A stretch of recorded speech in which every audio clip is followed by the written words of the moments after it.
All right. Hello, everyone. Welcome. Tom Hazzard, along with my better half, Tracy. And this is our weekly client coaching call. And this is going to be a good one. I can feel it. Okay.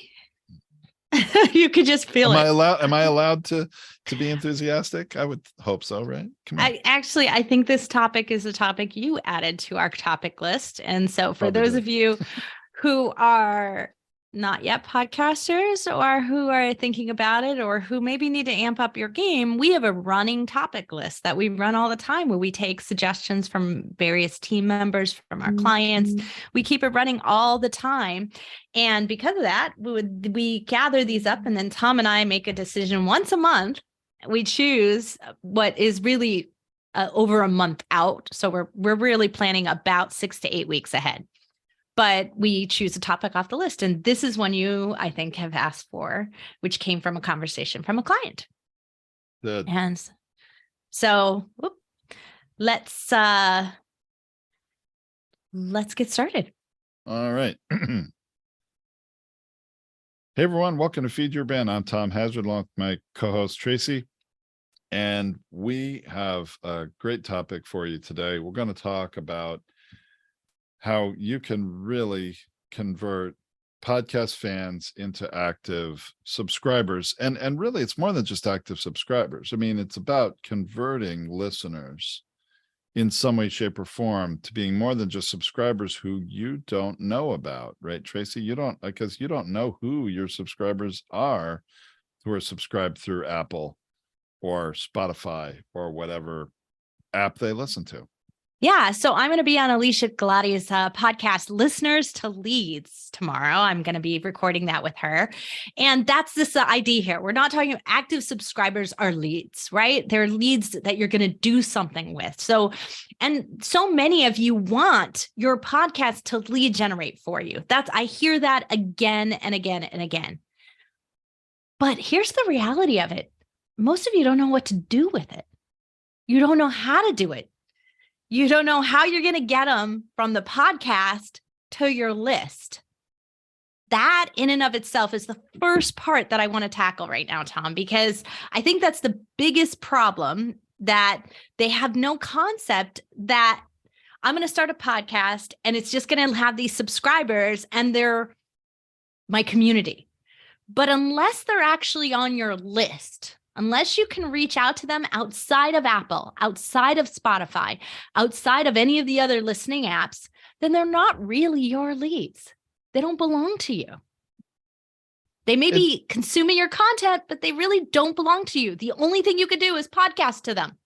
That's the tough thing, I think, for most podcasters to really wrap their heads around. Is that new podcasters? Is that not what I said? Yeah, the new podcasters. Is that, what do you mean they're not my listeners? They're listening to me. Well, that's true. They're listening to you. You've put your content out there in the whole ecosystem, in all those apps. That's true. They can listen to you, but they're not yours, in terms of a user. You don't have their email address. You don't know anything about them. You know their gender. If you want to know that, you don't know that. You maybe know where in the world they might be, sort of. But you really don't have a lot of information on them. And that is because you haven't gotten them off the podcast and somewhere else. So what happens if you take them off the podcast? And I get this all the time. It's like, oh, well, I invite them to my Instagram. I invite them to my TikTok. They're still not yours. Right? Right. The only way that they become yours is when they come to your website and they enter your list. Let's talk about that for just a moment, Tracy, because this is, I think, something that isn't necessarily understood by all podcasters, is that, hey, no, I send them to my Facebook page or I send them to my Instagram. Well, that's great. You have just done a huge favor to Instagram when you do that. You've increased activity on their platform. You've sent people from the listening app over to that social platform. That's great. Now, they're going to connect with you there, maybe communicate with you there. That's good. That's helpful. That's better.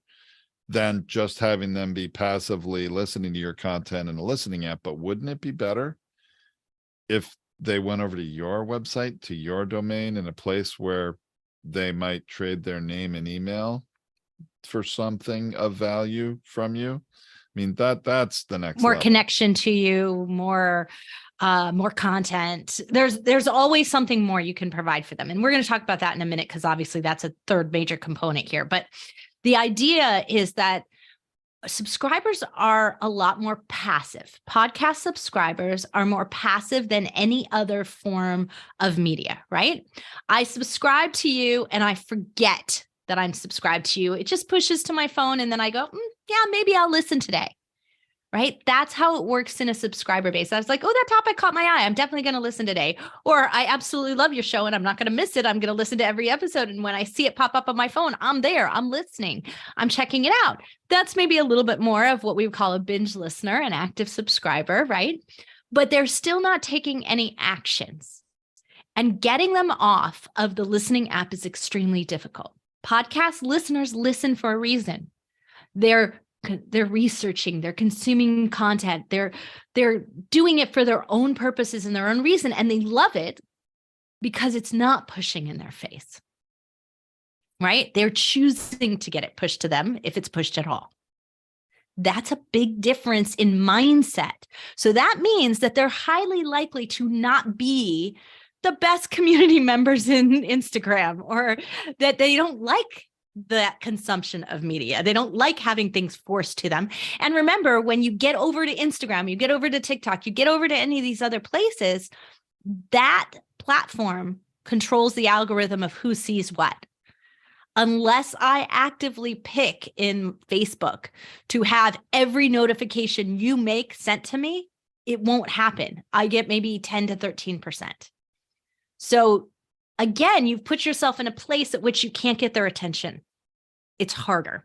So the only place you're in control of that is your own website, your own list.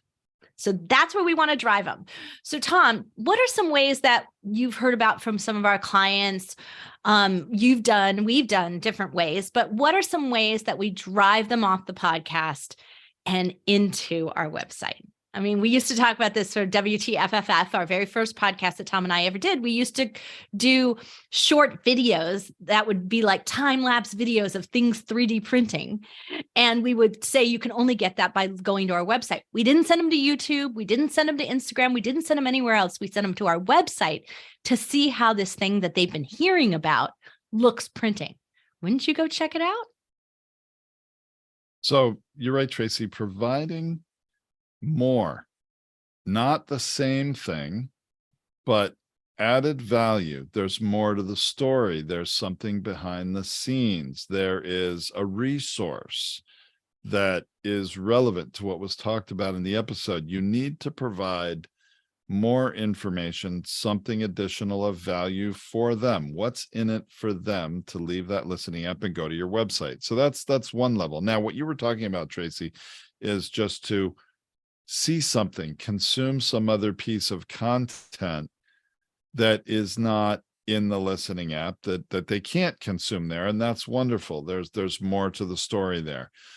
But that's not going to get them to identify themselves as to who they are, right? So certainly I would do that. I would have more content, more to the story, more for them to experience, more value in the website, usually in a blog post for that episode. But you need to create a way, something of value that they can get from your website that isn't just go and look at it. Something they need to download maybe, right? But it's an okay path for you to send them to your website to look at something that's cool, that's different, and have that be in the sidebar. This irresistible offer, as our good friend Dustin Matthew calls it, an irresistible offer made to them in the sidebar, a pop-up that happens on, I'm not a fan of the pop-up that happens the first moment you come into a website, but I have seen some that time when you're sitting there for a couple of minutes then pops up, that's always good, because then they've consumed something, they've seen something of interest, and they go, maybe I will subscribe, or maybe I will get that download of a file or something really interesting, or an ebook, whatever that might be. Popping it up a little bit later can be useful, but I like to get them because I'm not a big fan of saying, join my list, right? And like being really obvious about that, that's what all you're doing. Yeah. That sounds greedy, and it's just not in keeping with the spirit of my podcast to begin with, which is in service. And so sending them to get something more, as Tom put it, getting more, something that's not available on the listening app, that's valuable, but I do want to deliver that to them and then serve up the opportunity for even more if they actually belong to the community. Right. I agree with you, Tracy. Offering people to join your list without providing what is in it for them just to join the list. What is this list going to do? You're going to just try to sell me stuff, or are you ever going to email me anything? And, some people do newsletters, and if you do a really good one and people know it or get used to it, then that could be of value. But joining a list for the sake of joining a list, that's not how I would do it. I would say, here is this thing of value I want to provide you. And I'll use an example in a moment of what we do on our website, because it's a good example, although it's not something everybody could do. But let's say you have a checklist. Okay. A checklist for something. Maybe it's a podcast recording checklist if you're for podcasters, or if you're a tax accountant, it's a, prep for tax season checklist, or who knows what it could be, right? And many different things. It could be just a downloadable PDF.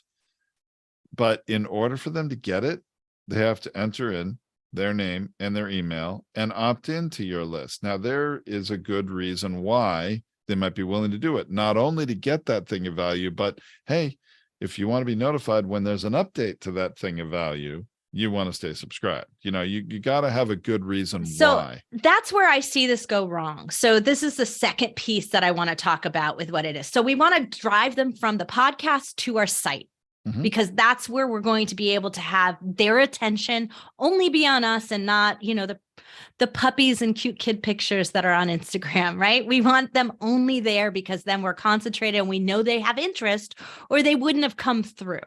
So there's something of interest to them. So we want to keep them there. That's important.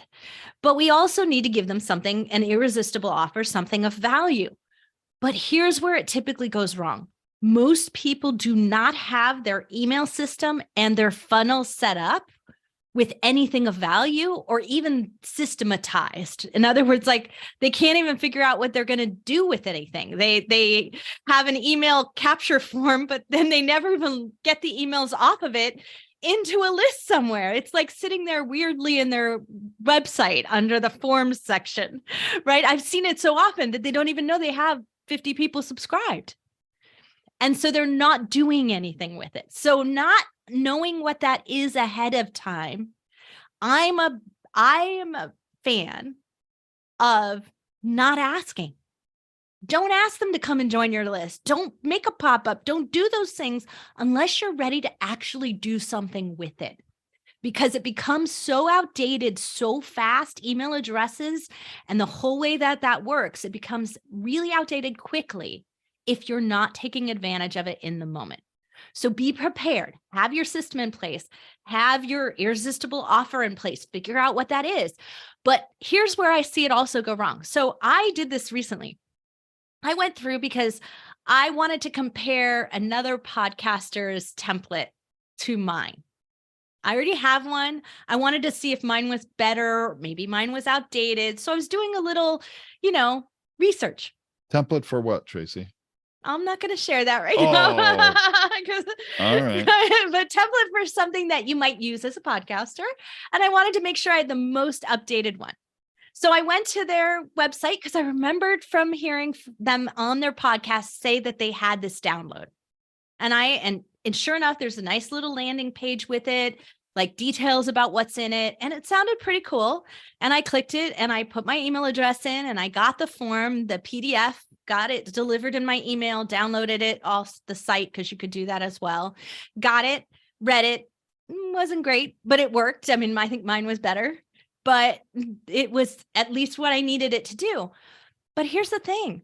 I immediately unsubscribed. And I didn't just do that because I was done with my research.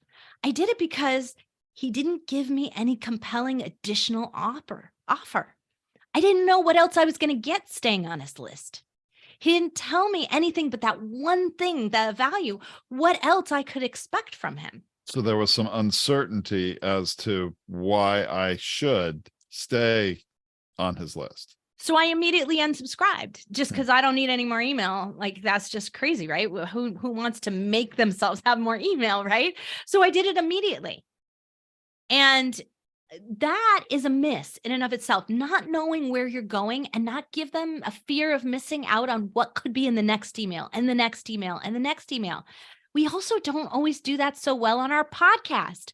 We don't get them to be excited about what they could be missing by not checking out our website, what they could be missing by not tuning into the next episode, right? Leading them through that process and understanding what that looks like, even if you don't have it all figured out, but you're sort of stacking it on and at least figured out maybe a couple of emails in the future, that's really critically important to make sure that you create something sticky that they cannot feel right about unsubscribing from, right? They're afraid to unsubscribe from it. I could imagine, I'm thinking of a couple of podcasters just because they've been some people I've acted with recently that have podcasts in the mortgage space. Like they're speaking to other mortgage lenders or loan officers and things like that. And one of them has this weekly mortgage update. I can imagine the promise of, hey, what's the latest news, info, key things you need to know as a mortgage professional? That may be a good reason why you might subscribe and stay subscribed to a weekly mortgage update, because you're in the business and you can't afford not to know. Right. And even if you think you have the latest information, you don't want to miss out on what your competitors know. Right. And that's the thing. So we used to have something in the contract furniture industry. Remember, we used to get a weekly fax on Mondays. Oh my gosh. Monday morning quarterback. I remember the Monday fax. morning quarterback. Yeah, fax. It was MMQB. MMQB, right. Yep. And the Monday morning quarterback, and it would get faxed to everyone who was in the contract furniture industry. It was crazy. I don't know how they sent those group faxes, but it literally was sent out to thousands of people in the industry. Right. I mean, I think it was bigger than that because it went to many, every fax machine within a company, like it would go to. So when I worked for Herman Miller, every machine would spit that out on Monday mornings at 8 a.m. And everyone would like run over to the copy machine and start reading it, right? Because you didn't want to know what was going on in the industry. You didn't want to miss that out. And that's not a place like that kind of news and timely information is not really great on a podcast because it's not a bingeable thing, right? It's a one and done. If I miss it on Monday, it's outdated by the time I get to it on Friday. So I'm not going to bother to listen. But a great way for you to use your newsletter, a great way for you to use a flash update or do something like that, where you're sending them a quick email with these things that they might want to know and deep dive into. That's really critically important for you to think this through into how you're going to make what you provide so valuable, so irresistible, so that they will hit subscribe. They will give you their email address and then stay subscribed. Because if they don't stay subscribed, what's the point? Well, even if they unsubscribe now, in the context, Tracy, of a business related podcast where you are prospecting, right? You're mining listeners for prospects.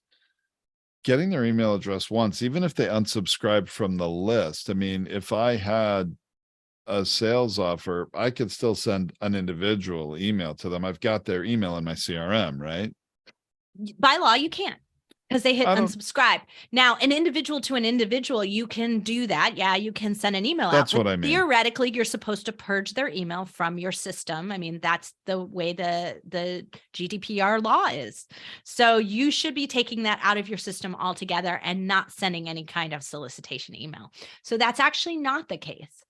And most people do violate that because you're getting around it by not sending a mass mailing, a sequence, or marketing email. You're doing a one-on-one, which is technically allowed, but they did ask to not be emailed by you, and you've chosen to violate that. So how receptive to your email are they really going to be? Yeah, I'm sure And that's a question, right? Yeah, that's going to be different in every situation. Right. So getting them on your list and keeping them on your list are not the same thing either. But here's the one thing that I want to, so we really just talked about this. I want to recap really quick. It's like getting them from your podcast to your site. Critical number one thing you need to do, providing them something so irresistible that they want to hit subscribe and join your list is number two, right? And we got to figure out what that is. And then number three, making sure you have a system for keeping them on that list, keeping them engaged, keeping them there, and a system of where you're actually going to use them. You're actually going to use that list and do something with it that's going to be valuable for you and your business. So those are the three major components that we were really talking about. That's the way you really convert podcast fans into active subscribers who then become real legitimate leads for your business and for everything that you might want to do in your community. That's really important. But the other thing is I do want you to think carefully about listeners and the listener personality. I touched on it briefly. Listeners are not as likely as others to be excited by downloading a PDF, by reading a long sales form page. They're not readers. So when you see those like super long sales pages with the PDF at the bottom, or, they're not those people. That's just like not their media type. Marketing emails type thing too. Yeah. Right? The really long emails, the really long sales pages. It's just, this is not their personality. So be making sure that you are aligning what you're providing in a format that is appealing to your podcast listeners. You should know what's working. I mean, assuming you're not just brand new and you've only got like one episode or 3 episodes in, but as you go forward, you should start to see what's resonating with them. Are the shorter episodes resonating? Are the longer? Take those things and start to understand the personality of your listener, because not everything is going to work. Here's the one thing Tom and I know. This show, our client base, they're action takers. They do not want to watch a long webinar. They don't want to read a lengthy sales. They don't want a 7-step process. They want one and done, right? And we gear everything we do to make sure to deliver that. Even when we send them an email sequence, we still make sure to deliver that. The second thing that we do is we overserve. We make sure that we're giving them so much for free before they have to subscribe, before they have to do something where they have to give us their trust, because we're going to say, we're going to trust you. We're going to trust you first. And we know that you're going to achieve results. And when you achieve results, then you're going to want to be a part of our community. That's what we do, is we just say, that's how we're going to put it out there. That's how we chose to show up, because we understand our listeners better. We understand our clients better. We understand that's what they require, because there's a lot of skepticism. There's a lot of distrust, because there's a lot of abuse that goes on in the direct response marketing industry, into that in general, in the media, right? So we decided to do it in the opposite way. Be thinking carefully about your listeners when you do this, because this doesn't follow the same formula that email marketers go out there and say, because your people that you're getting there, if you're getting them off of the podcast, they're not necessarily email people. And so you want to make sure you're matching that up. I think it's a good suggestion, Tracy. Email is, I guess, only one method. A lot of people are doing text or doing other means of communication. I think it's a good idea to provide different options, meet people where they want to be connected with, right? How they want to be connected with. And I think, well, today's topic is about really how to get them converted over to the website. There's sort of a sister topic to this eventually about all different types of methods you can use what the payoff is, how, what to provide, what value to provide the listener that will get them to trade that name and email, right? And join the list. There's just dozens of different things you can do. That's really hard for us to cover here. No, I know. Cover here in a topic because Yeah. it's so specific to your industry, to your listener base. But here's where you test it, right? Here's a great way to test it. That's the fantastic thing about the podcast is 1 week I test for them to take this action. And next week I test a different one. You and I found out that those time-lapse videos were like hugely attractive. Everybody wanted to see them. And not just that, they'd see them and they'd share them on social media. So they were really a great circulation for getting more listeners to our podcast. And we didn't have to do anything but make sure that that was there in the website and make sure that that was there in the blog post for them. We didn't have to work that hard at it to make it sticky. That's kind of an awesome find for us. It just worked. We tried a bunch of things and that's what worked. So keep experimenting. That's a great part about it. You can change it up and try to do something different in the next episode, see what happens. And when you hit on something that works, double down, try it again, because if it doesn't work consistently, it's not really a solution. Sounds good, Tracy. All right. Well, let's leave it there. Thanks so much for listening, everybody. We'll be back next time with another great episode. Until then, this has been Tom and Tracy on Feed Your Brand. I think we need to put our own ad in our system for our podcast power appraisal in the podcasts. When you think about it, that makes sense. That's a real good lead generator. I think it gets someone to sign up to receive their, evaluation of their podcast and get their score. Have you listened to the show? What are you talking about? We have an ad for that show? already? We have an ad for that already, although it's old. It's outdated. It's way outdated because but we still have it. Rebranded it. So I didn't think we were running an ad for that. We did. We never took them out. Really? Okay, yep. Cool. We used to call it a podcast audit. We rebranded it recently because people want an audit like they want a root canal, especially at this time of the year. Really, right? Bad brand move. So we podcast power appraisal, and that's getting a lot more traction. Well, please add it to your to-do list. I'll do it. We got to record an ad for that. Yeah. So what we typically see, this is something we also do. So just so you know, is when we do make an offer, if it's not an offer that just happens naturally in the episode where we're saying, hey, we have this thing, right? And it's much more general than that. Tom records it, I record it, and we have our voiceover artist, Chris Hazzard, record it. And so we have those three of us record it and we mix them up so that it's not the same on every episode. Yeah. So they alternate. Yeah. So that's not the same kind of boring you don't hear ad the exact again and same again. one over and over. Yeah. Yep. Even so if it might the be the message same and the call to message. action is the same, right? Yeah. Yeah. Which you could mix up the call to action. We just don't. Because we want to send them in one place. We don't want to make 3 places to send them. Right. Cool. Okay, good. All right. Well, welcome everyone here live. Thank you. And let us know anyone who's looking if there's some comments on social, Melissa, Nazanin, whoever. But let's see. Welcome and glad Sorry, you're all everybody. My here. voice is going. Yeah. I think I was talking. Scott Carson's here, and he's a master at converting people. Absolutely. So yeah, getting people excited to come off, and yeah, everybody. The more you start to learn what resonates with your audience, the easier it gets to make a really irresistible offer. Right? It's just once you understand what drives them. And it really is the trick. So since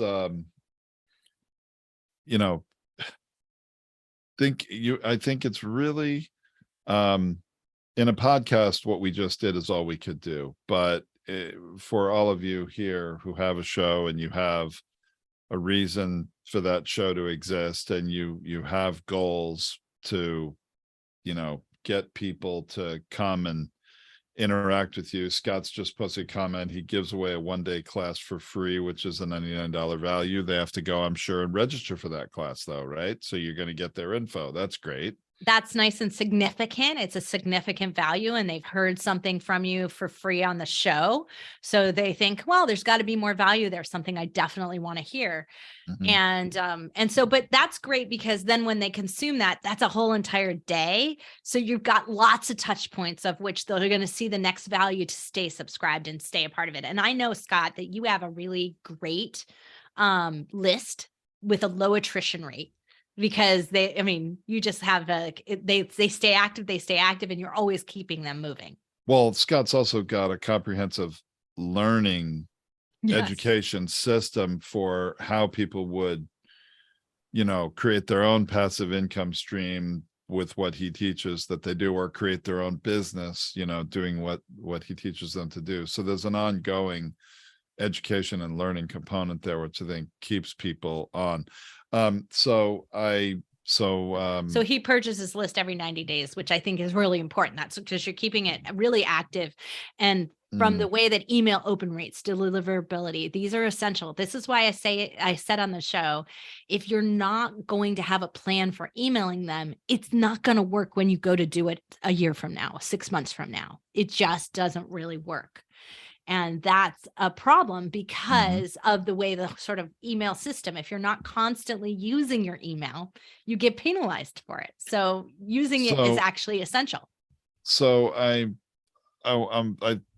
since we don't have any other questions yet, I'm going to say, there are some people that have a podcast that is not a part of a business necessarily. Even though most podcasters who work with us want to monetize their show, and some of them are legitimately in service to businesses, there are some that maybe that business doesn't exist yet, or they don't know what they're going to do yet, in that, but they have a message they're bringing to the world. And I'm thinking of Wayne King here as one on with us today. There's a business under there. Well, there's business, camp, but right? It's not his business. Look, it's a passion. What Wayne's doing is a passion project. Okay. And in support of the camp. Yes. I think that some other people on this call have a similar situation where they might have, they want to monetize, but they don't have products they're selling in a business. They don't have an education series. Well, but here's what you're saying though here, and I really want to be clear on this, is that if you think that your value of what you're building on your podcast is to be an advertisement vehicle, okay? And that's what most influencers look at, right? That a podcast, I'm going to take affiliates, I'm going to take advertising, I'm going to make money off of that. The reality is, if you can't get them to take action on an offer and you can't prove that they will take action, then you don't have a real valuable show. And that's the missing point for most people, is they have not ever tested the action that their audience is willing to take. Will they download something? Will they come off of it? Will they take a coupon? Will they react to an offer? Will they join a community? Will they add themselves to a list? If you do not know that, you do not know the value of your show. And I agree, coming up with ways to test that and or prove that you do have an active community of listeners would be a very good thing. Well, so what I wasn't going with advertising the way you were just thinking there and saying, Tracy, what I was thinking is, and I think that I came up with an idea and I emailed Wayne the other day about it, is that what's unique about his organization is everyone who's listening went to that summer camp and technically graduated at some point.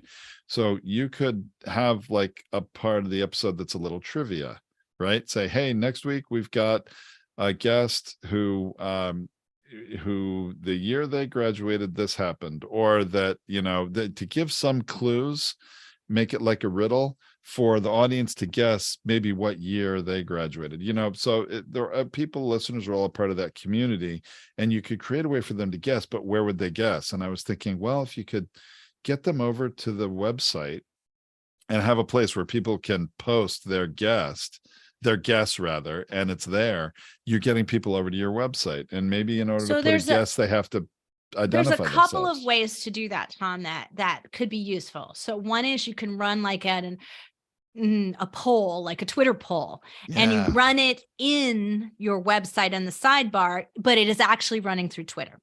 And so you're getting exposure on social and people sharing it maybe, and the same time Right. The And so you're getting destination to do it interaction. is on the website. That's Yeah. interesting. So you can do it like that, or you can run it in the comments. So blog post comments.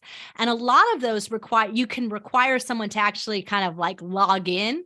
So they have to be identified. So if I already have a WordPress avatar, right, and you have a WordPress website, and then I'm automatically sort of logged in. And so actually there's an identifier and connection in the commenting. And I so like that. you have them, but they didn't really register for a list. They just identified But themselves the essentially. point But it is, still works. the point is, it is a call to action. It motivates people to participate, to actively participate, to get off that listening app and go somewhere to do something. And I think there's an opportunity. Plus, builds anticipation for the next episode. So they go listen, so they learn, was I right?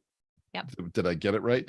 So then, so we also have Kevin Warren on here, who's mentioned he has a newsletter and he's building it, and they're things they write that's added value, not just what to talk about in the podcast. And that's good. And I'm glad to hear that newsletter is building.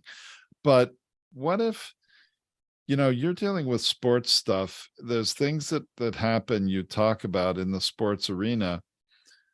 One of the things I've seen on certain websites, especially news related websites, they'll have a little quiz and they'll say, 80% of people only got 5 questions right in our weekly quiz of, the week's news. Well, what if there was a sports related quiz and, you motivated people to go and on your website to answer a couple questions and see if they got it right, and they have to listen to the next episode to see if they got it right, or there's some payoff there.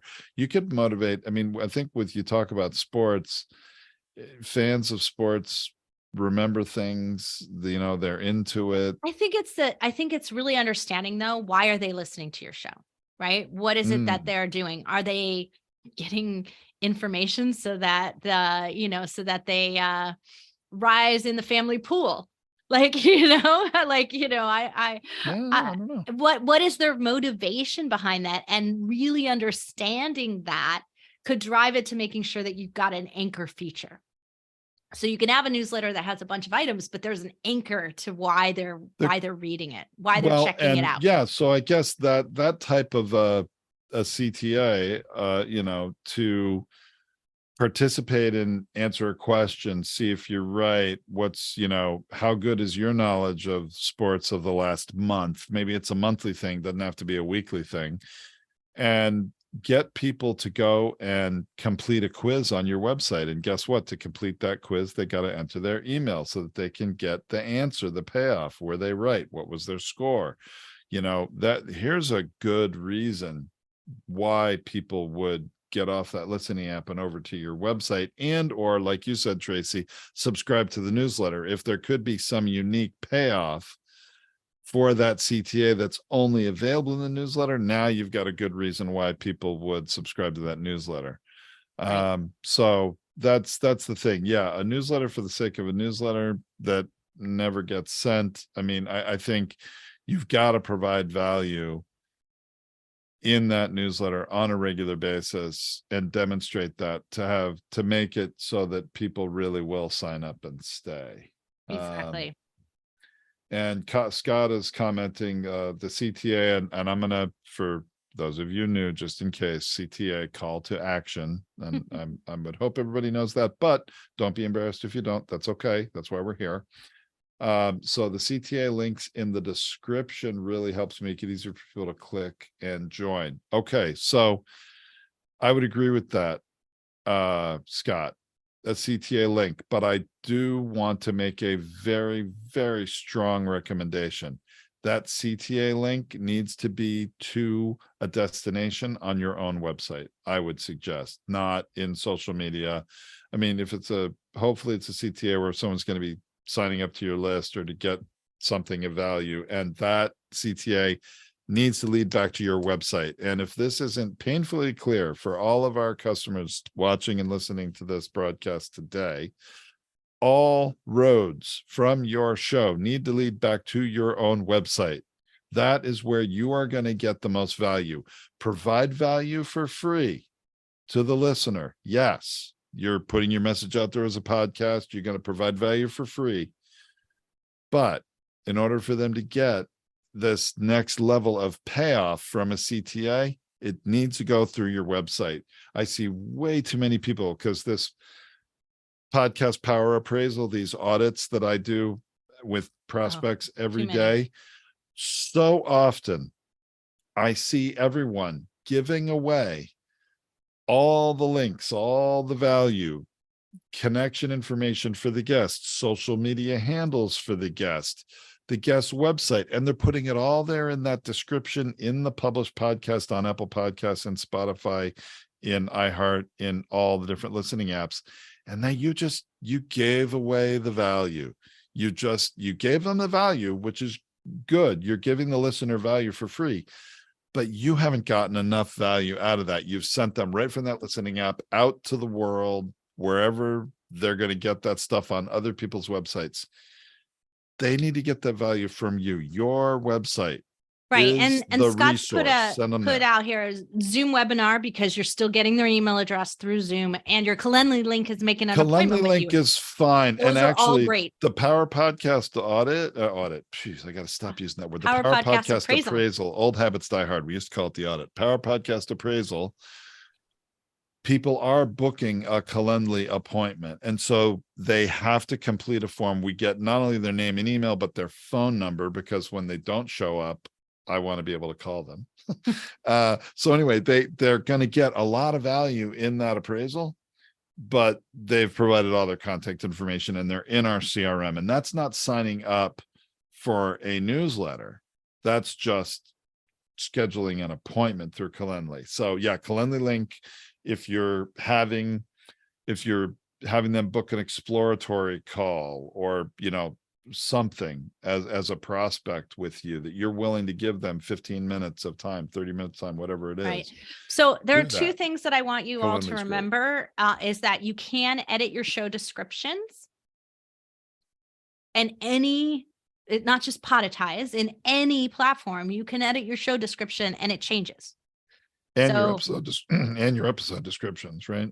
Yeah. And that's the second one that I was about to mention. So, Okay. And your episode description. And in Podetize, we have a default episode description.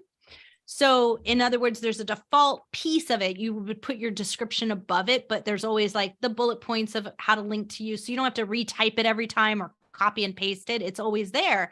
Yep. Update that regularly. Add your Calendly link, add your Zoom webinar there, add your call to action, add your newsletter, right? You can add it in there, and then it's in every episode going forward. It doesn't go back. Let me share where that is for those of you that don't know. I know there's a couple new people on here. I see Scott Conway's on. I'm glad to see you here. Thank you for joining us. Hey.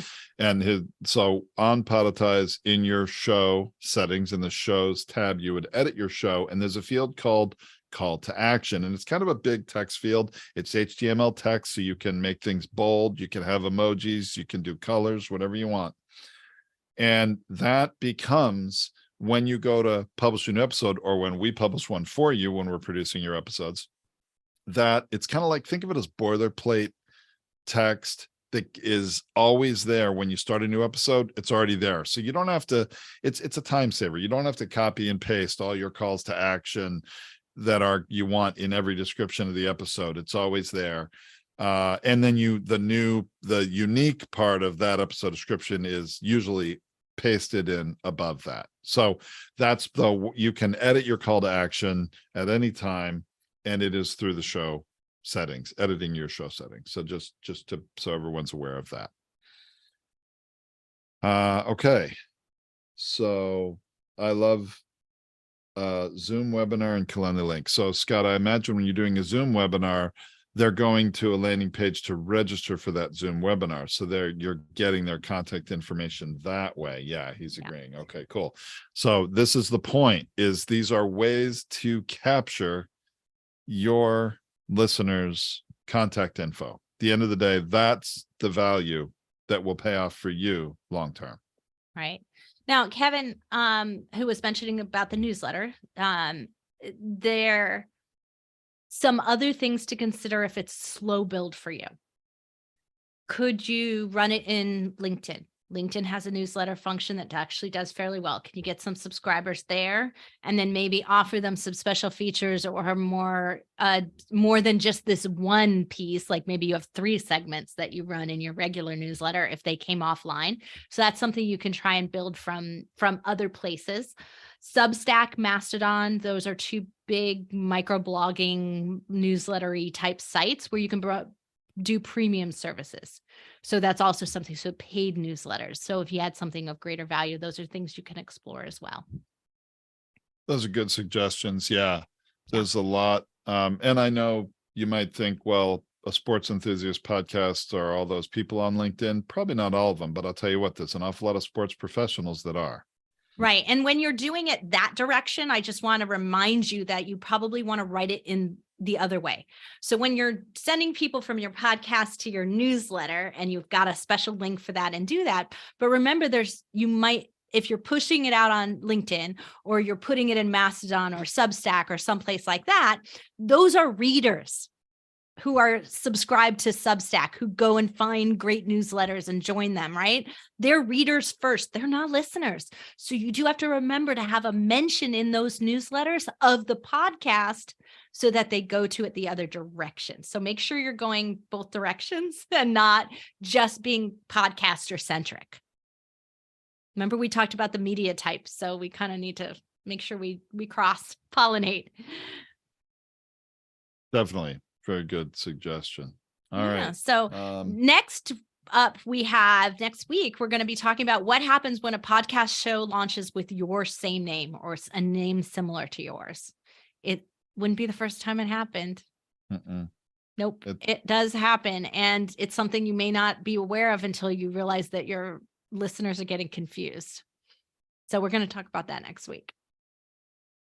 All right. Well, that sounds like a good, actually, it's a very good topic. It can go both ways. To be thinking about this is like, what if you want to start a podcast and there already is one with that name? Right. So thinking about how you're doing, what's happening. And like you said, you've been podcasting for a while, for years perhaps, and then someone else just sort of invades your territory with a similar name, and it's not. Yeah, what do you do about that? That's going to be an interesting discussion. Yeah, I got a panicked LinkedIn message from a podcaster going, what do I do? How can I stop this? So we're going to talk about that. Yeah. I wish there was a podcast name agency, kind of like we have for websites where you can't have the exact same one. Just doesn't exist. Nope. It's still the Wild West. The name of those sites, Mastodon. And so it's Mastodon. I think I could be not spelling Mastodon.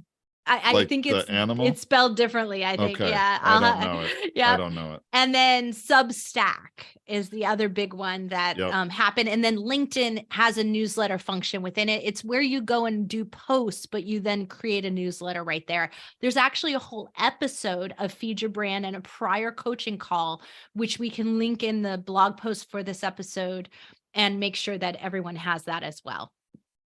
Join. There you go. See, it's I was right. Melissa gave, you are right. No. She didn't send it to everyone. She sent it just to us panelists. Oh, we need to give it to everybody. Yeah. So there's a link. It is at Mastodon. All right. So Kevin, hold on. Coming your way. Whoa.